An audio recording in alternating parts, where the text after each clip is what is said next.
Yes, sir. How you doing, sir? Wonderful, and you? Fantastic. So walk me through getting a short notice fight against an opponent that a lot of people consider to be a future title challenger in a few years. Yeah, he's one of the biggest prospects in the UFC, and that was a very courageous decision. But I'm more scared of, let's say, guys with 30 fights and like 8 losses, because these guys are still fighting even though they went through hardships. So seeing an undefeated guy, I was this undefeated top prospect coming into the UFC as well. So yeah, people think it's very dangerous. It is, but yeah, I got more experience now, and I'm willing to take that challenge. I was actually surprised nobody got in line for that fight.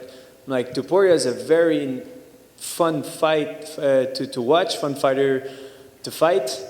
So I was surprised they said yes to me. I was like, I'm going to throw my name in there, and I hope they choose me. But yeah, they did, so I'm happy. You kind of touched on the undefeated record, and yes. I spoke with Paul Craig a few months ago when he was fighting Jamal Hill, who was also at the time undefeated, and Paul Craig said it's really dangerous to be an undefeated prospect coming into the UFC. You haven't tasted defeat yet. Are you in that same boat? I truly believe defeat can make you a lot stronger, and I've faced defeat against Rosa. It was the first time I got finished. I got caught into a choke in the late third round, and man, it changed me. The way I performed my last fight after that defeat proved that defeats really makes you stronger, makes you work on your character, and makes you, now I got a saying is, if you're not ready to die, you won't be ready to kill. And I was not ready to die. I was not ready to accept defeat. Now I've accepted both outcomes before the fight. I accepted that I might lose, and I accepted that I might win. So I accepted both sides of the outcome.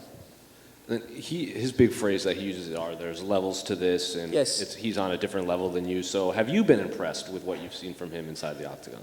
Yeah, of course. He's been, he came from a wrestler 135er to this big muscular 145er throwing hands, and no, he's impressive. He's impressive, but if he doesn't acknowledge me as a worthy opponent, it's his problem, not mine. Coming into the UFC, he had a ton of submission wins. Lately, yes. He's been knocking people out. I think his last 2 have been by knockout. Yes. 3 of his last 4, and his only 3. So, have you seen an evolution in his game, or do you just think people are overlooking his hands? Yeah, when he's fighting those righty guys, he goes to the body. If you drop your hand, he's going with the overhand, and if the hands doesn't work, you go for the takedown. He has a very, very good arsenal. I wouldn't say basic, but it basic in terms of flashiness. He won't go for crazy stuff like I would. So, yeah, body shots, overhand, and shoot for that deep double and try to smother you with it. So it's not a style that I'm not accustomed. He said I never faced someone who hit as hard as him. I can bet $100 or $1,000 that Duo Choi hits 10 times harder than this guy. Duo Choi, I took his punch, and my whole world was shaking, and I was like, man, okay, this is a very strong man, and I never felt that power again, even though I faced some very experienced men in the UFC. So Topuria, thinking as a 135er who can have more power than Choi, I highly doubt that. Thank you.